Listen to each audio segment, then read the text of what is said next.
میں ایک بات آپ کو سنانا چاہتا ہوں، اور یہ میں نے کتابوں سے نہیں پڑھی، میں نے دیکھی ہے، میں نے دیکھی ہے۔ میں ادھر دمشق میں تھا جہاں اموی خاندان کی حکومتوں کا دارالخلافہ ہے، تو وہاں پر میں زیادہ وقت حضرت امام حسین کے مزار پر اور ساتھ ہی حضرت یحییٰ علیہ السلام کا مزار ہے، اور اسی دمشق میں حضرت بلال کا مزار ہے، اور اسی دمشق میں حضرت ام سلمہ کا مزار ہے، اور اسی دمشق میں سیدہ زینب کا مزار ہے۔ میں ان پر گزارتا تھا تو ایک دن ایک پاکستانی آیا، اس نے کہا کہ پیر صاحب آپ نے اس کی قبر بھی دیکھی ہے؟ میں نے کہا کس کی قبر؟ میں نے کہا کس کی قبر بات کر رہے ہیں؟ اس نے کہا اس کی قبر جس کا نام لو تو 70 دن زبان ہی ناپاک ہو جاتی ہے۔ وہ کون ہے؟ ہے جی یزید، اس کی قبر۔ میں نے کہا یار لعنت بھیجو اس کی قبر پر، کیا کرنا ہے جا کے؟ میں نے سوچا شاید کسی اللہ کے ولی کی قبر کی بات کر رہے ہو کہ وہاں گئے ہیں آپ، تو حضرت حسن بصری کی قبر بھی وہاں پر ہے دمشق میں، اور حضرت محی الدین ابن عربی کی قبر بھی دمشق میں، حضرت بی بی سکینہ کی قبر بھی، حضرت رقیہ کی قبر بھی۔ تو اس نے کہا کہ اس کی قبر۔ میں نے کہا کس کی قبر؟ کہنے کے یزید کی۔ میں نے کہا یار چھوڑو پرے۔ کہنے کہ جی ایک دفعہ آپ میرے کہنے پر ذرا چلے چلیں۔ وہ جس طرح وہ کہتے ہیں نا مذاق میں کہ اگر مزہ نہ آیا تو پیسے واپس، کہتے ہیں نا۔ اس نے کہا جی ایک دفعہ آپ چلے چلیں، پھر جہاں آپ ان پر جاتے ہیں نا تو کبھی کبھی وہاں بھی جایا کریں۔ میں نے کہا پتہ نہیں کیا بات ہے، وہ مجھے لے گیا وہاں پر۔ جب میں وہاں پر پہنچا تو کافی ساری 2 4 5 10 قبریں ہیں وہاں پر، بنو امیہ کے بادشاہوں کی قبریں۔ تو تھوڑی دیر میں وہاں کھڑے تھے تو یکدم بڑے زور سے نا آواز آئی کہ جس طرح کوئی دھماکہ ہو۔ تو ہم پاکستانی لوگ دھماکوں سے خوف زدہ، تو جب اس طرح کی آواز آئی تو میں یکدم دائیں بائیں آگے پیچھے دیکھنے لگ گیا کہ کوئی دھماکہ تو نہیں ہو گیا، اور آواز دھماکے کی طرح ہی۔ تو وہ پاکستانی بھائی میرا ہنسا، اور ساتھ پولیس والے کھڑے تھے وہ بھی ہنسنے لگ گئے۔ میں نے کہا یہ دھماکہ نہیں ہے، کچھ اور چیز ہے۔ اگر یہ دھماکہ ہوتا تو ان کی چہروں پر مسکراہٹیں نہ ہوتی۔ تھوڑی دیر کے بعد وہ کہنے کہ بیٹھ جاؤ، میں بیٹھ گیا۔ تھوڑی دیر کے بعد پھر آواز آئی۔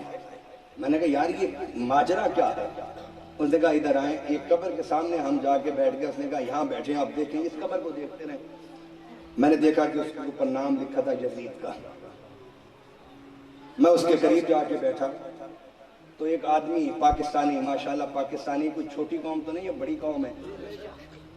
عالم اسلام میں مسلمانوں میں صرف پاکستان تو ہے جس کے پاس آئٹم بم ہے، کوئی اور ملک تو نہیں بنا سکتا۔ آج سے 25 سال پہلے کی بات ہے کہ شاہ حسین، جانتے ہیں شاہ حسین اردن کا بادشاہ، اس نے پوری دنیا سے بادشاہوں کو بلایا کہ میں افتتاح کر رہا ہوں۔ ساری دنیا کے بادشاہ 50 60 ملکوں کے بادشاہ گئے، تو وہ کس چیز کا افتتاح تھا پتہ ہے آپ کو؟ اس نے ایک بسکٹ کی فیکٹری لگائی تھی۔